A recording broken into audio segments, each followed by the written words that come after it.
Om Namah Shivaya. Om Sadashiva Shankaracharya Madhyamam Asmadacharyapariyantam Guru Paramparam Om Sahana Vavatu Sahano Bhunaktu Sahaviryam Karvavahai Tejasvinavadhitamastu Ma Vishwavahai Om Shanti Shanti Shanti. So we were discussing the Adhikari and 4 qualifications of Adhikari, which is Nitya, Nitya Vastu, Vastu. So Vihamutrartha Phala Bhoga Viragaha Samadhaka Sampattihi Mumukshvatvam.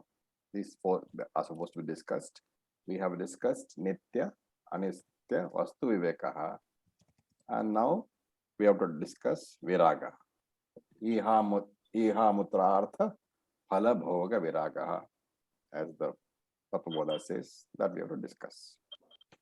So in the 17th topic, that is the topic of discussion. I'll just mute you all and then we can chant it.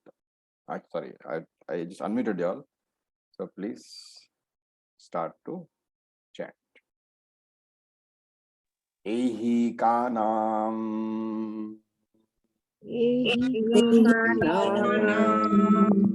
Rakchanda Vanitadi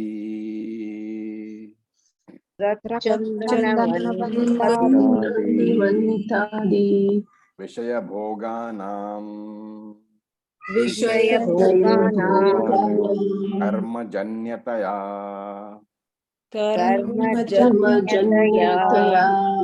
Anityatvat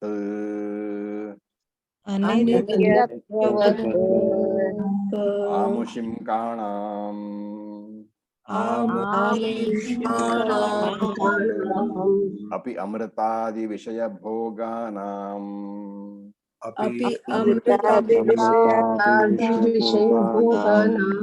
Anityataya Tebhyo Nitaram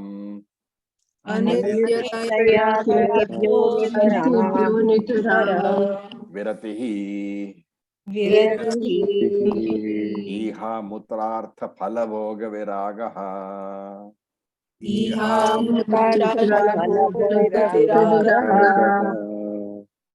Okay. So we are closely following Tattva. That is why I said you should have been revising that. What are we taking up? Vairagyam. So, Viragaha.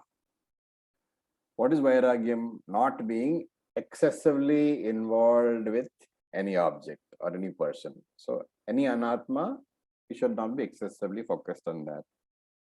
Why? Because Viveka has shown us that all anatma is anitya. Therefore, this emotional outlook towards the anitya vastu, towards the impermanent object, that is what is called Vairagyam.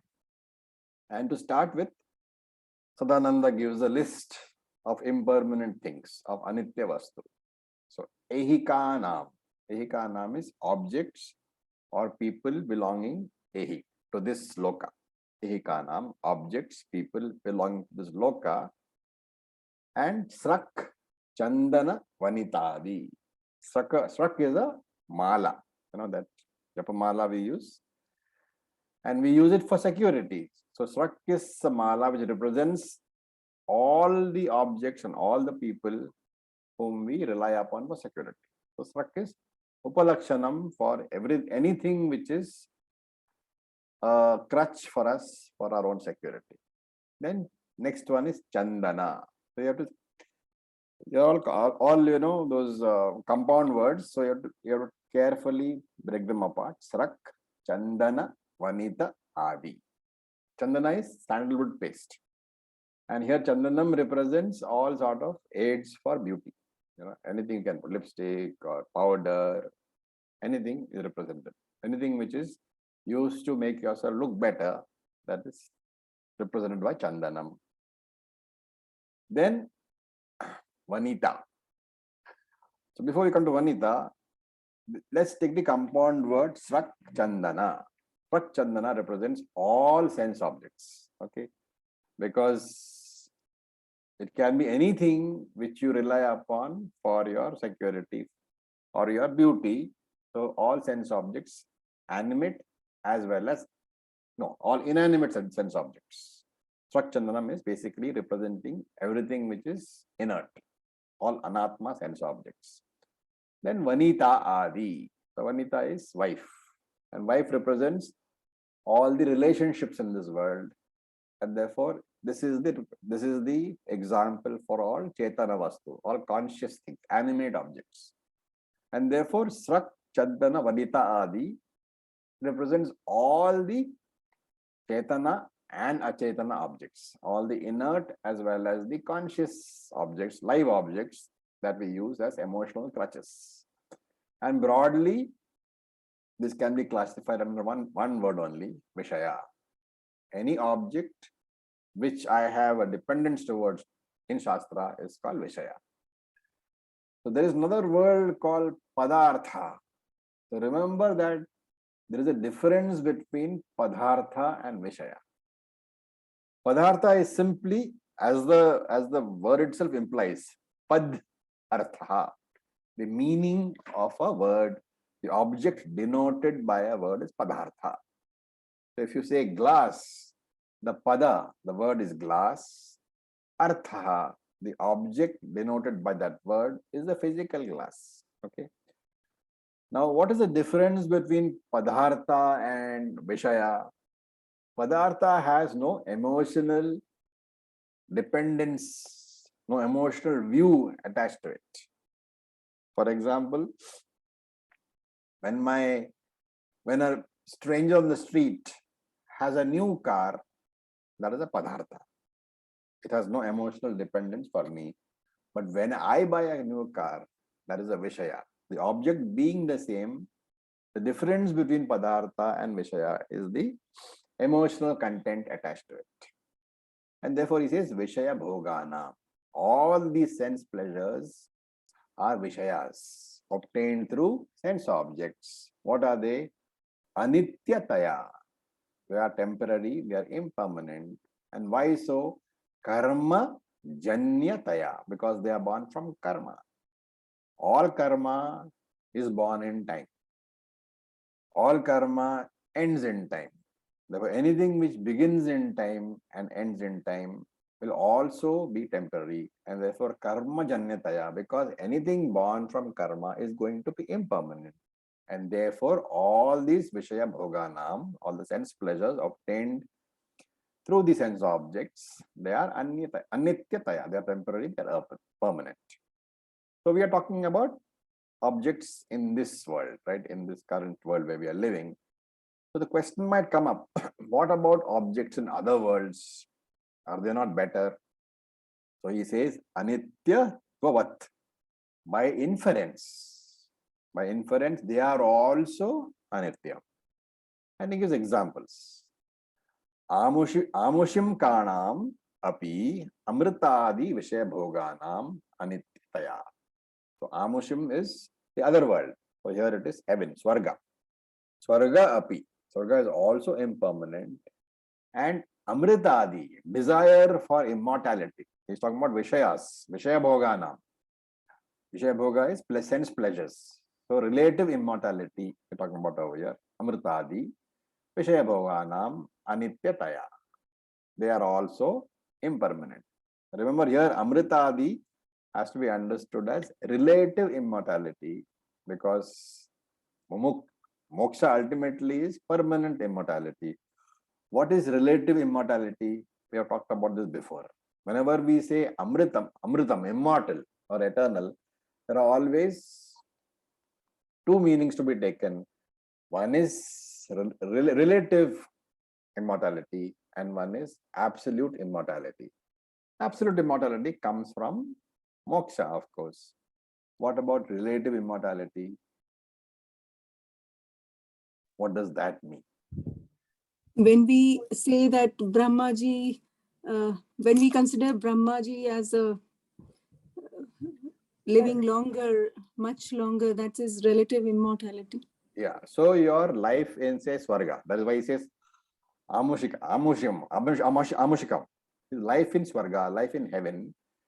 The heaven is supposed to have a different time frame from our loka, and therefore the days there are longer, the years are longer, and therefore a lifetime there is much longer than a human lifetime, and therefore it is considered as relative immortality. That immortality also, that desire for that also is anityataya. Why anityataya? Because that is not permanent. Where also Brahmaloka will end, Swargaloka will end, and therefore that is also impermanent. So then the question comes, what is the attitude that I should have? Right? Like, people who live in states where there is a erratic power supply, they know it is necessary to have a generator, a UPS always. And I can, of course, choose not to use the power. So there are two, when the power supply cut, there are two options. One is I bear it up and say, okay, doesn't matter if power supply is not there, I'll manage. And one is I can have a generator, a backup. So there are two options only. Either I renounce all these sense objects, or I have a backup for them.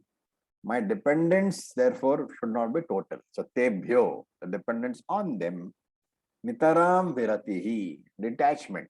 Nitaram viratihi, not relying on them completely. So this attitude where I am not totally dependent upon sense objects, this is called iha mutra artha phalabhog viragaha.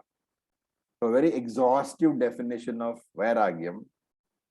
That's why I said we are closely following Tattvabodha, but here the definitions are much more exhaustive.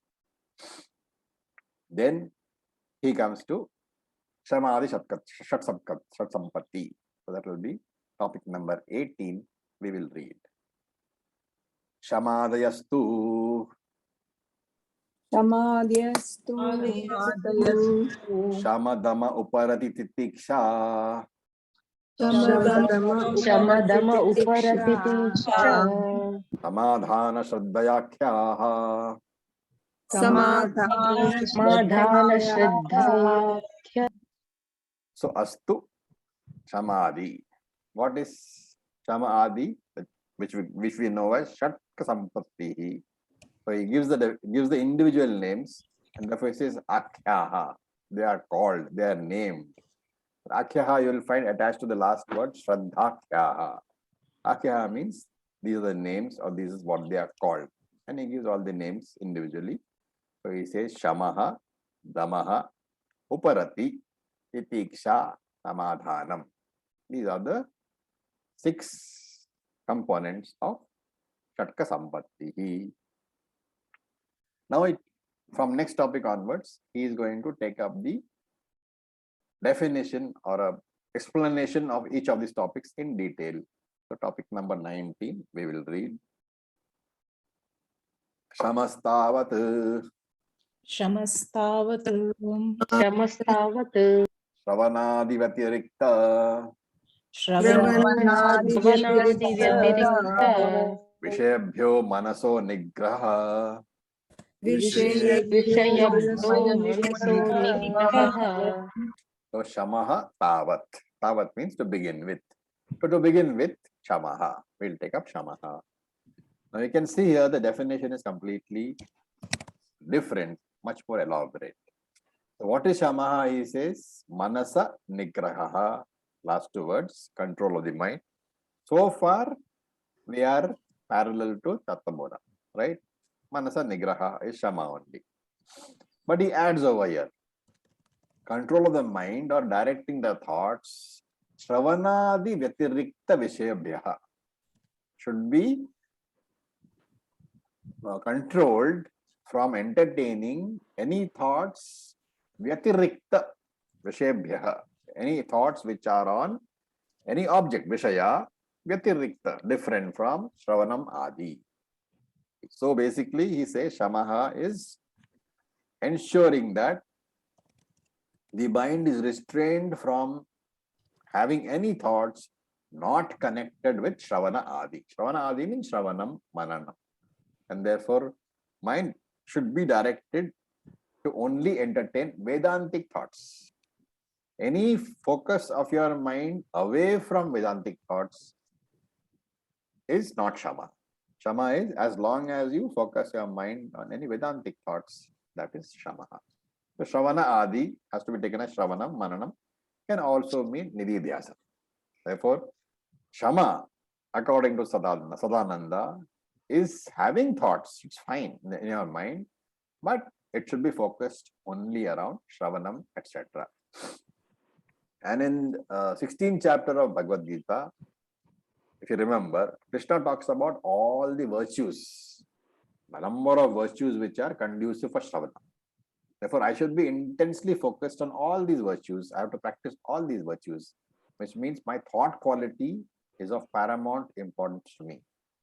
A Vedantic seeker cannot afford to have his thoughts go to areas which can disturb his sadhana. Okay, so that is Shama. Now we will read topics number 20, Damaha. Damaha. Damaha. Bahye Indriyanam. Bahyendriyanam. Tad Vyatirikta Vishayabhyaha. Tadvyatirikta Vishayobhyah. Nivartanam. Nivartanam. So Damaha is what? Regulations of Indriyas, regulations of sense organs. So he says Bahya Indriyana. Your Indriyas, which are your gates to the external world. Why is that so important? Because sense organs are the doors, or the 5 doors through which the world enters my mind. The 5 divisions of the world enter my mind. How? Through my 5 Jnanendriyas. And once they enter the mind, they can do the job of disturbing the mind, of making my FIR fluctuate.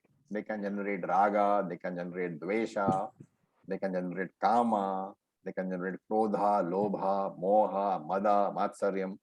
All these negative thoughts they can generate. And therefore, it is better that we should keep a close watch on the doors itself. And therefore he says, Bahendriyanam Vishabhyaha Nivartanam, turning the sense objects away, restraining the sense objects from the restraining the sense organs from entertaining sense objects. Bahendriyanam, the external sense organs, Vishabhyaha, from the sense objects, Nivartanam, restraining or turning them away. Now, then there's one more word. What is that? Tad Vyatiriktaha. Very, very important. This word Tad Vyatiriktaha means Tat Vyatiriktaha. Other Vyatiriktaha means other than. So Vyatiriktaha Tat, other than Tat. And this Tat has to be connected to topic number 19. To what should it be connected? To which words over there? Shravana. Shravanadi. Right. So here also Sadananda says that regulation of sense objects is fine. You don't have to totally cut off your sense organs. Then sense objects can enter, but only those which are connected with Shravanam, Mananam, Nididhyasanam. The sense organs should not entertain anything else at all. So you can see that here also there is another angle which has been brought in by Sadananda. That's why I said that here you will find that there is much more material available to define. And when you're studying this, if you're also revising Tattva Bodha, you'll find that your ideas acquire greater clarity. Okay, one point here. In the text, first was Shama and then was Dhamma. Now, ideally, remember that Dhamma is easier than Shama. Right? So, in the practice, even though in the text, Shama precedes Dhamma, in practice, we should first practice Dhamma and then graduate to Shama. In any case, if Shama is absolute, then what is with Dhamma? Dhamma is anyway there. So Shama itself will generate the Dhamma. And if Shama is absolute, then Dhamma is only a formality. Okay. So, Acharya, yes, please. I want to ask about Shama. Yeah. So, say take things, so take people, for example, who most of us have attachment to, which are harder to, say, control the thought, stop the thoughts from. So, how do you avoid? You don't also want to repress these thoughts, because then they'll just go sit in the subconscious. So if you find yourself thinking about objects or people, and not spiritual thoughts, do you then convert that to kind of an analysis, like a mananam, linking it to the teachings, asking why do you have an attachment to these things? That is one way of doing it. Okay, but that's the nididhyasanam part actually, where you're analyzing the teaching and then you're saying, okay, I'm attached to this person. What does that mean? What does that attachment actually have for me? All those things you can go into. That is nididhyasanam. But what he's saying is you should restrain your thought, which means what we call pratipaksha bhavana, entertaining opposite thoughts. So if there is a person whom you attached to, you simply replace that thought with some object of Shravanam. Shravanam has so many things. So you have to pick up any of the topics which you have talked about and think about that. How do you ensure that it doesn't become something repressed, which goes into your subconscious? See, this repressed thing, people talk about meditation as one way to get rid of it. But Vedanta doesn't believe in all that. Vedanta says that if you are consistently thinking about something, that becomes the vasana. Panchadashi talks about making these things a vasana. Sufficient thought when you give enough time for any particular topic. Even for example, to the simplest and the most deepest of all topics is Jagan Mithya and Brahma Satyam. Normally for us it is just their words, Brahma Satyam and Jagan Mithya. But when you are able to look at any object and immediately separate the existence part from the anatma part, it has become a vasana. That can come only through sustained thinking about it. And that's what he's saying here. You ensure that every single thought of yours is about Shravanam only. You don't worry about the repression part. When you find that thought again and again and again, thoughts are basically on this portion only. Where is the time for you to think about something else? All these, of course, very advanced seekers, so that you must take care. Repression basically, Vedanta doesn't really address that, because Vedanta says that if your thoughts are anyway going to be directed only on the Atma and Shravanam, where is the question of any other thought coming and bothering you? They will die a natural death, because thoughts need to be nourished for them to survive. Without nourishment, they will die. I see. I think my challenge comes from the fact that it is also easy to fool yourself that you're at a particular stage higher than you are. Very, very true. So the idea is to not let any judgment take place about which stage I am in. That's why we say maintain. In fact, in the ashram, there's a spiritual diary, right? So you can maintain a similar thing. How many times did I get angry? How many times did I talk about this person? How many times did I think about this person? That will give you more of, because when you are trying to weed out some particular aspect, the mind can play tricks, and therefore it's necessary to write it down. That's why the whole concept of this writing down business, spiritual diary. Over a period of time, you will find which portion you have worked upon, which portion has gone away, which portion has reduced, which portion you need to work upon. Right. But remember here, you are not directly addressing any of those problems. Your entire focus is like being a sannyasi. You are not supposed to think of anything excepting Shravanam, Maranam, and Nidhyasana. So Sadananda is talking about that level of commitment. Thank you. Sir, I have a question here. Yes, When we are talking about Shravanam, Mananam, and Nididhyasnam, like people like us, I mean, how do we start it basically right from the very scratch? Because it's difficult for us still who are stepping in all these things. So just at the beginner level, how we can really start just planting the seeds within us. It's very simple. The only thing is Shravanam. See, we offer you so many classes during the week. Yes, sir. Make sure that every class you are there and not recordings.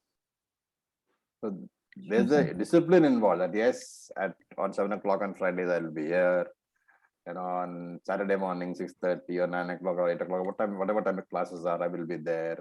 That discipline itself will bring you around, and make sure you stick to it. I'm not saying you should not miss a single class. There are people who have occasions, but generally I recommend to serious speakers that as far as possible, you should plan your week in advance and make sure that your family commitments, your accepting for emergencies.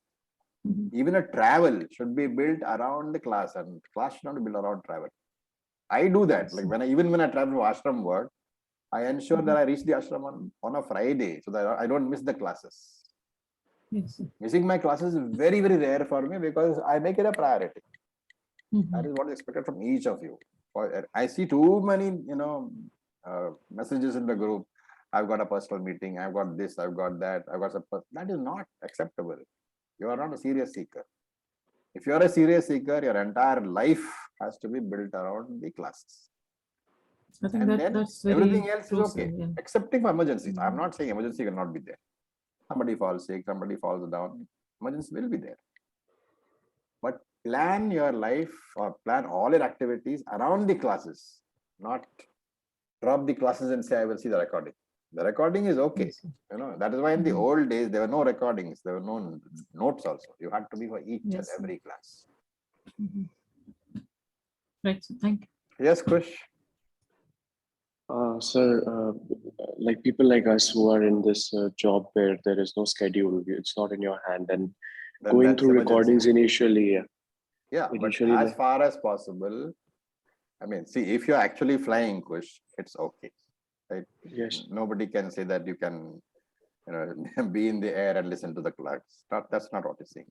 But if you're on the ground, doesn't matter if you're tired. of course. If you are Thank you, within Acharya. access of a Wi-Fi, you should definitely do it, unless you're in that kind of thing. That's why I'm saying it's not hard and fast. For people who are like me, and for people who are basically home-based, it's easier to plan it for each and every class. But people like you who travel, yes, you have problems. But how well you cope with that is one measure of it. And secondly, one more thing is that you miss a class, make sure that you, at the next available opportunity, you go to the class, because you should not be coming to another class without having gone through the previous class. Ji, Acharya. That kind of thing. Thank you. So once that commitment is there, you are there. Shravanam is already there. And it's not enough to come from Friday to Friday or Saturday to Saturday. That we have told you several times. On a Friday, you listen to a class. You're driving to work, you listen to the class again. You're sitting waiting for a plane to take off, you can listen to the class.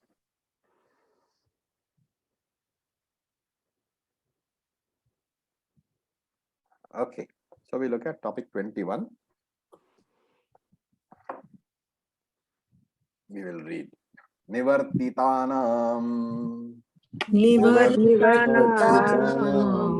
etesham tad vyatirikta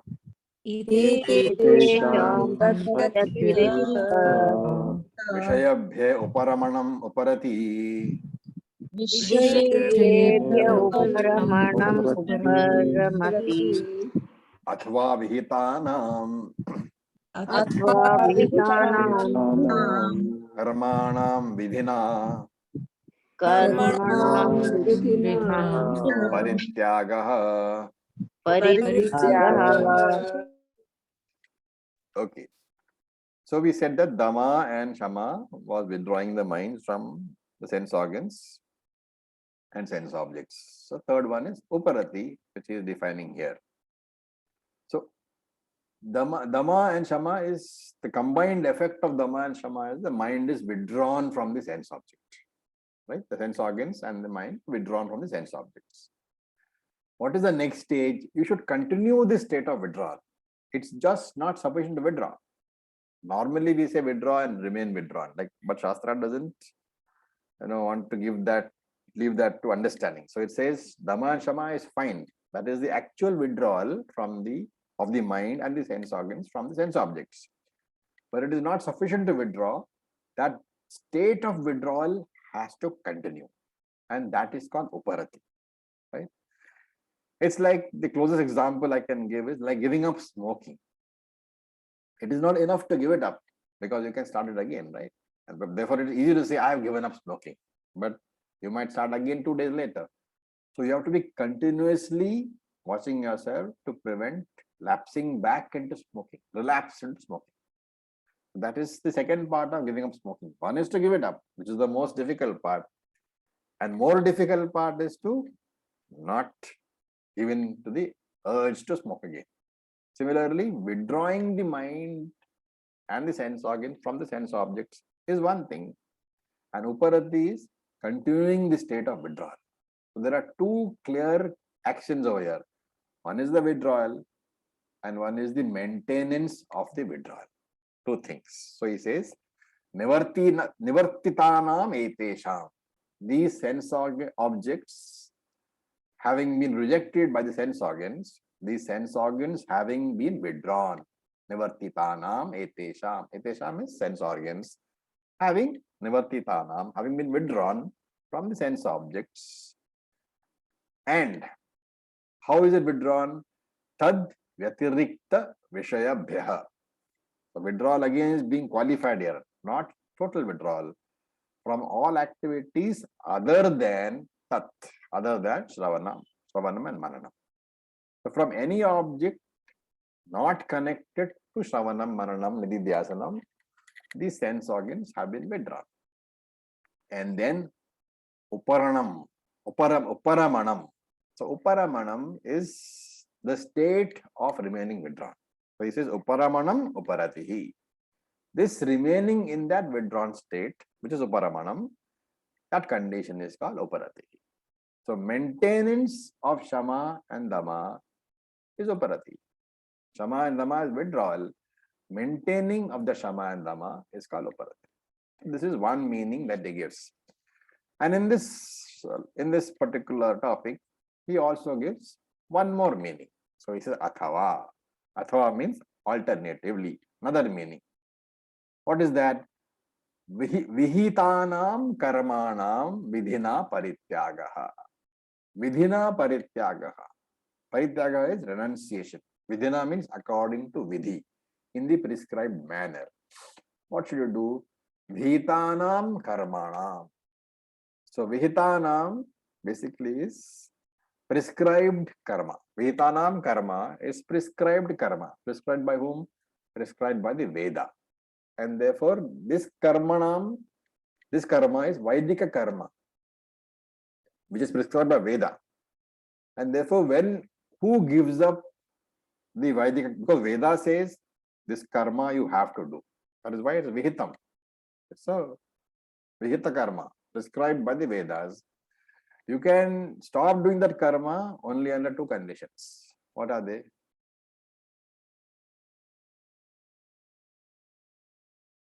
Any Vaidika karma, according to the Vedas, you can stop doing only under two conditions. Sannyasis don't. One is sannyasa. Sannyasa and when the body Jnani. And one is death. Okay. So death and son. For a grahastha, the Vihita karma is prescribed karma. So you can do only on death. Obviously, you can't do it anymore. And on sannyasa, you need not do it anymore. But remember here that while we are saying that sannyasa ashrama is giving up the karma formally, that's why he says vidhina parityaga. There are formal mantras to be chanted. There are those saffron robes to be worn. There's a guru necessary. All that is necessary. That is the sannyasa ashram. But even for entering Vaidika karma, for formally taking up Vaidika karma, there is a ceremony. What is that? Just as Upanayanam. Without Upanayanam, you cannot formally take up Vaidika karma, right? According to Shastra. Of course, nobody does it anymore. We are all doing Vaidika karma, but we have not, many of us have not done Upanayana. Right? From the point of view of Shastram, Upanayam is necessary for formally taking to Vaidika karma, and sannyasa is necessarily for formally renouncing Vaidika karma. Vidhina parityagaha. So don't do it formally, there is pratyavaya papa. So these are two definitions given for Uparati. Tattvabodha gives a third definition. Do you remember what that was? Swadharma anushtanameva. Dharma anushthanameva. This is the definition for Grihastha. Doing your own duty is also Uparati. Remember, all these three are prescribed, are mentioned in the Shastra. You should remember all of them. Okay. Then is the next one is Titiksha. Titiksha. Titiksha. Shitoshnadi dvanda sahishnutva. Shitoshnan Sahishnuta. So Titiksha, what is it? It is sahishnutva, the ability to endure. And here when you say endure, it is not gritting your teeth and enduring. It is the ability to tolerate without mental disturbance. What? Dvandaha, the opposites. Like what? Shita, Ushna, Adi. Like the cold and the heat. You may be able to endure the cold and heat, but with a lot of grumbling. That is not titiksha.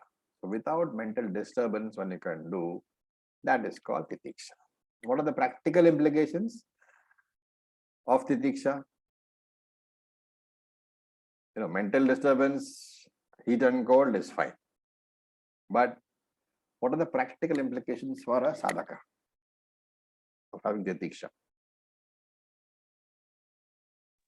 Samatvam. You have to be more, clear about giving an example. Death in the house. No. The most practical implication is what? When somebody, you put a space between yourself and your emotions. That is titiksha, right? The ability to endure. So it's not just Shita Ushnaha, right? What did Krishna say in the Bhagavad Gita? Shita Ushna and Krishna gave two examples. One of Shita Ushna is there and Dukha dukha. Dukha Dukha. So why did Krishna give two examples? One represents at physical level and another at the mental level. Exactly. So Shita Ushna represents at physical level and Sukha Dukha represents at mental level. For the sadhaka, the mental level is as important, if not much more important than physical level. Why? Because I get to have space between me and my emotions. And therefore I am able to think. If somebody says something to me which I don't like, I don't respond immediately. That is titiksha. I get time to think, I get time to analyze before I respond to any situation. I get this main advantage is that it enables me to avoid any impulsive reaction under any provocation. Right? So I am able to examine all the solutions. I am able to exhaust all non-violent means, sama, dev, sama, dama, bheda, all these non-violent means I will exhaust. And if at all I have to use dandaha, violence, it will be not as a reaction, it will be as a properly formulated plan. Right? So in Vedanta, we can think of another form of titiksha. So it's a reduction of your possessions. Why titiksha required? Because all possessions give me comfort. And reduction of possessions may give me a little discomfort. Therefore, yogakshemaha, acquisitions and maintenance, those needs have to be reduced for our Vedantic students. Their comforts are reduced. And therefore, in a reduced state of comfort, your body and mind must be tough enough, must be strong enough to be able to withstand all those situations, uncomfortable situations, without disturbance of mind. This is titiksha in the Vedantic context. And that is why he says Shita Ushnadi Dvanda Saushtva. While Krishna talked about the mental aspect also, here Sadananda is saying that for a sannyasi, you will find that possessions are minimal. Therefore, your mind should not be getting disturbed over there. Okay. Now we are going to look at the next topic, topic number 23. We will read. Nigrahitasya manasaha Nigrhitasya Nigrahitasya manasaha shravanadau shravanadau tad anuguna vishayecha tad anuguna vishaye samadhi samadhanam. samadhi samadhanam. So he's talking about the next one, samadhana. Now, if all the previous discipline is followed, what happens? My external oriented life reduces. I don't do so much of external oriented activity. And therefore, I save a lot of time and energy, right? Because the externally oriented life requires a lot of mental and physical energy to be expended. And by not following an externally oriented life, I save a lot of time and a lot of energy. What is to be done with the time and energy? It should be used conservatively. Like you use conserved water power to generate electricity. And therefore, this conserved time and energy, how should it be used? So he says, Nigrahi tasya manasaha, the mind which has been withdrawn from external activity, all worldly activity, and even religious activity. So remember here, you can take that withdrawal from religious activity to mean that he's a sannyasi. But if it's a grihastha, this still applies. The mind has to be withdrawn. You can continue religious activity, but should reduce. So instead of doing extensive pujas twice a day, maybe you can just chant one chapter of the Bhagavad Gita or Vishnu Sahasranama or something like that. So you have to save time. The activity need not be completely cut out because you are a grahastha. So do the puja, but once a day, or maybe replace the puja with parayanam. So you will save some time. And then that saved time and energy, what should you do with it? Samadhi. That withdrawn mind must be focused. So samadhi means ekagrataha over here. Application of mind in a focused manner. On what? Shravanadau, in Shravanam, etc. And also tat anuguna vishaya cha. So anuguna means subjects which are connected with what? With Shravanam. What are the subjects connected with Shravanam? You have Vyakaranam, grammar, you have Tarka Shastra, logic, etymology, all these things are there. So all the 6 Upavedas, all those connected topics also, if you are focusing on your mind, that is also called Samadhana. This is called Samadhana. What is the difference between this Samadhanam and Samadhanam of Tattva Bodha? There it was chitte ekagrata. Yes. And here?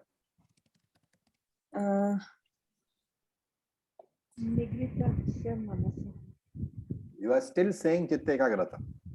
But there, the author didn't specify. Chitta ekagrata means focused mind. One pointed mind. But one pointed on what?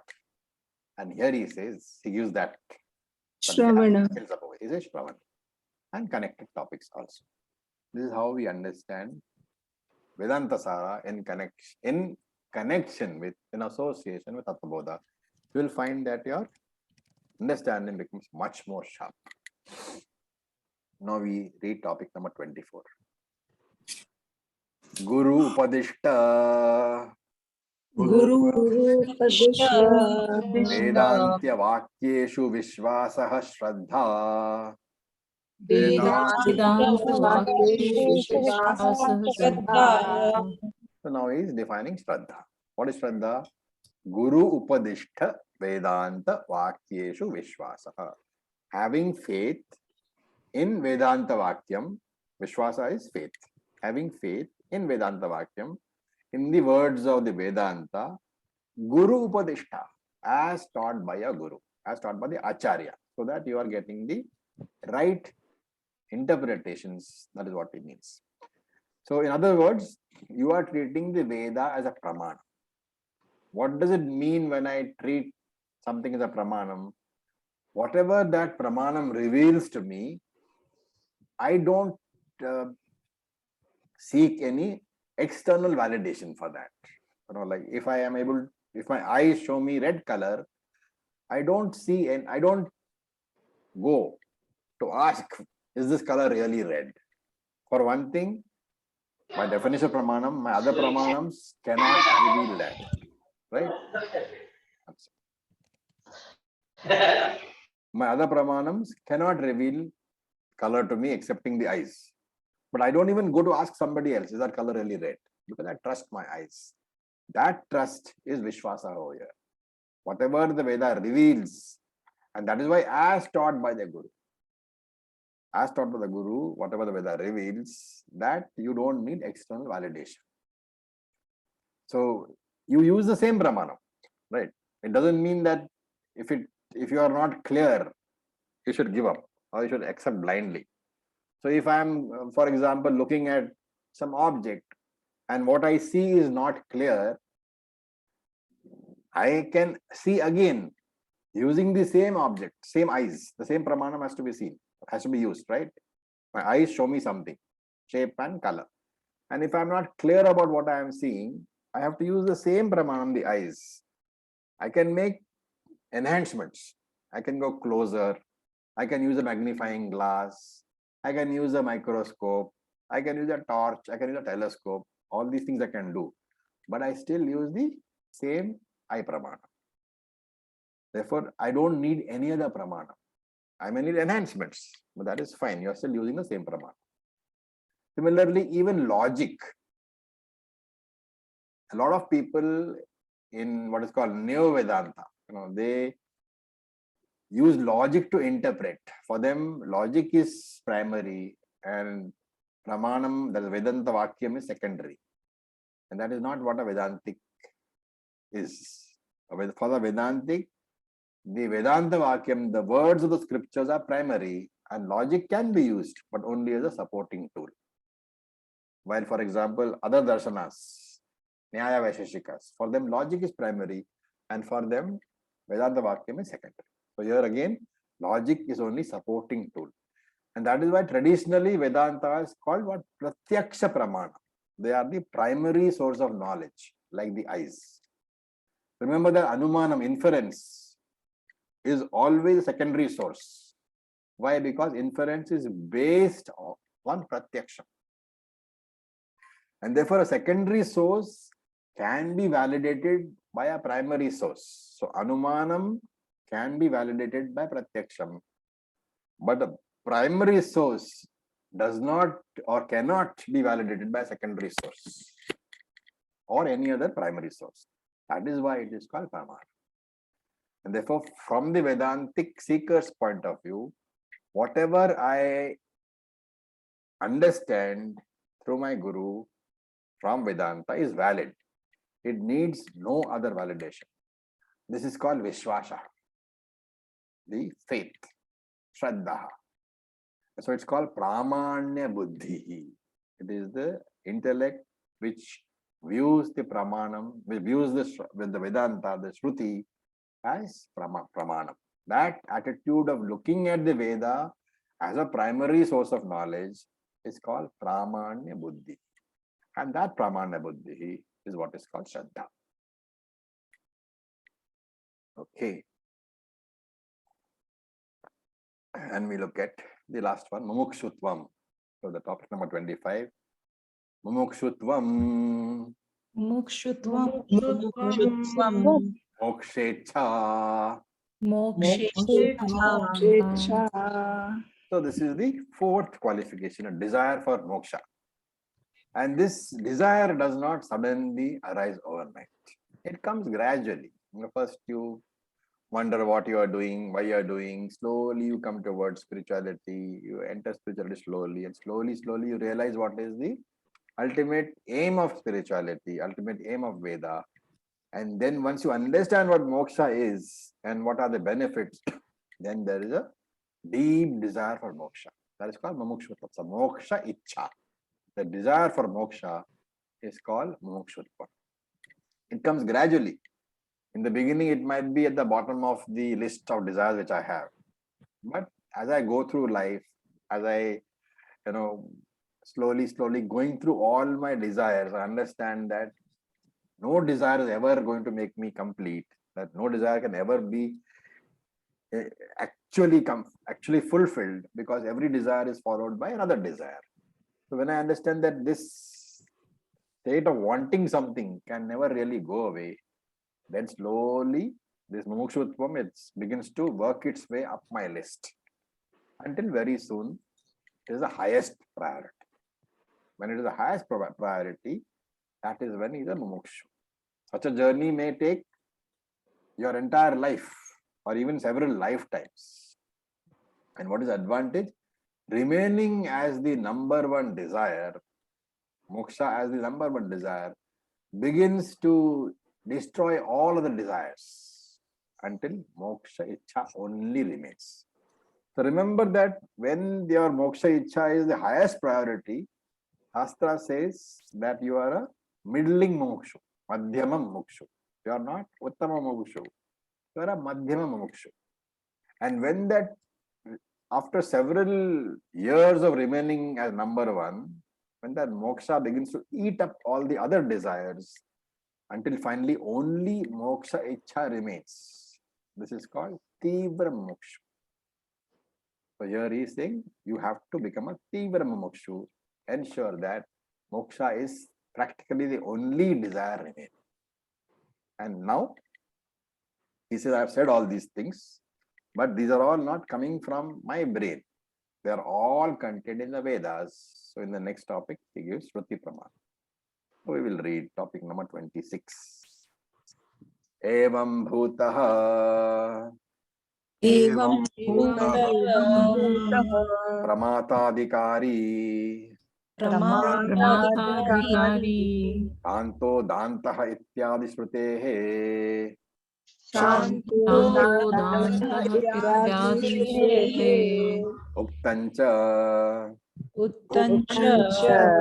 Prashanta Chittaya Prashanta Chittaya Jitendriyaya Jitendriyaya Prahina Doshaya Prahina Doshaya Yathokta Karine Gunanvitaya Gunanvitaya Anugataya Sarvada Anugataya Sarvada Pradeyam Etat Satatam Pradeyam Etatam Mumukshave iti. Mumukshve. So he gives two quotations. The first one, Shanto Dantaha, etc. That is from Brihadaranyaka Upanishad. That is 4.4.23. Ityadi Shrutehe and similar Shrutis. And the second one is from a text of Shankaracharya, a very brilliant text called Upadesha Sahasri. Right? That's 16.72. That the number is given over there. What does it mean? Evam bhutaha pramata adhikari. A person who has become, who has evam bhutaha, has all the qualifications which has been talked about. What is he? He is a pramata. He is a seeker. So a pramata evam bhutaha, a seeker who is got all the four qualifications which we discussed earlier. Adhikari is a adhikari, is a qualified student. Why is he saying this? Because earlier he gave the definition of an adhikari, but he didn't give the relative Shruti Pramana. He didn't give the connection to the Shruti. Here he is quoting Shruti. Pradharanyaka is saying that the Vedanta itself says, Upanishad says that the seeker has to have all the 4 qualifications. That is the first thing. And of course, you have to note, keep in mind that there is no one Shruti Vakyam, there is no one statement in any Upanishad which gives all the 4 qualifications in that one statement. Right? So normally you have to take a combination. So here, for example, what has he done?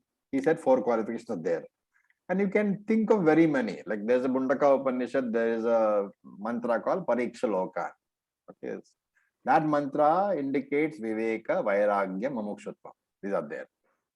And here, in this Shruti, he is saying Shanto Dantaha. He has to have a quiet mind. So Samadhi Shatka Sampatti. This is what he's talking about. And therefore you have to put them all together. Viveka, Vairagya, Mumukshutvam, Samadhi Shatka Sampatti. You put together various Shruti Pramanam and then you will get all the 4 qualifications. What is being said actually is that all the qualifications basically are talked about by Shruti only. It is not that I am imagining them.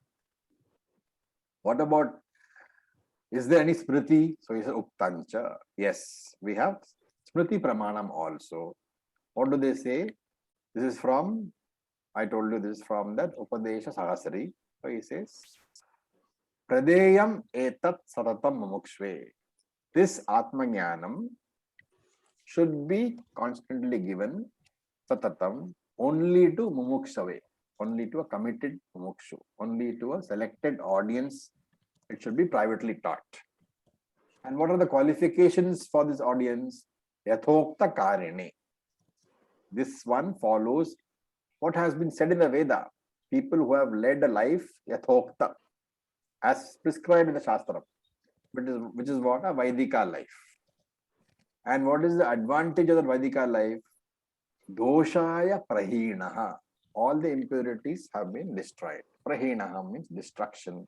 Dosha means impurities. And what kind of impurities have been destroyed? Those which are obstacles to Shravanam, Maranam, maybe Vyasada.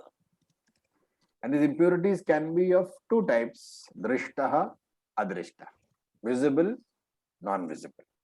Or you can say known, unknown. Drishtaha, known impurities are what? They are given in the Bhagavad Gita, 16th chapter. Asuri Sampatta. All those impurities, those Asuri Sampatti outlined in that are an obstacle to Shravanam. And then what about Adrishta? What about unknown impurities? Those are the subconscious obstacles which you have. The pratibandha in your subconscious mind, the vasanas, which you may not be even aware of about, but which will be an obstacle. And these, both the drishta as well as the adrishta, mala, can be removed by what? Karma yoga and upasana yoga. And it is not sufficient just to remove Asuri Sampat. What should one do? He said, Gunan Anmitaya. You have to cultivate Daivi Sampatti also. Anugataya is by service of the teacher. So Gunan Anvitaya, one has to cultivate Daivi Sampatti and serve the teacher. And what is the advantage? Jita Indriyaya. One will get self-control, mastery of Indriyas. Jita Indriya is another name for Dhamma. And also Prashanta Chittaya. The mind is Prashantam. Mind is quietened down. Another name is Samaha. So in Uddhava Gita, Lord Krishna says that victory over the mind is the ultimate victory for a human being. And with this, the first Anubandha Chatushtayam, Adhikari, is over. Remember, we have not finished the Anubandha Chatushtayam topic. The first topic in the topic, the first item is Adhikari. That Adhikari is now over. From the next topic onwards, you will take the others, Vishaya, etc. With this, we'll stop for the day. Any questions? Acharya? Yeah. The text doesn't say how does one build titiksha. Does it mean I mean, of course, mentally, when unpleasant situations come, you try to endure. Yeah. But does it also mean you put yourself in situations which are... No. You don't go and put yourself in situations. No, as in the sense, I live in Himalayas and run away every winter. Enough of them will come, enough of the situation will come to you. They don't seem to be coming these days. Well, you are lucky in that case, but you'll get some, don't worry. Thank you. Okay. Any other questions? Okay. In that case, with this, we'll stop for today. Thank you for your patience. We'll start with Vishaya from the next class. Om Purnamada Purnamidam Purnat Purnamudachyate Purnasya Purnamadaya Purnam Eva Vasishyate. Om Shanti Shanti Shanti. Om Tat Sat. Om Namah Shivaya. Om Tat Sat. Thank you. Thank you, Acharya. Thank you.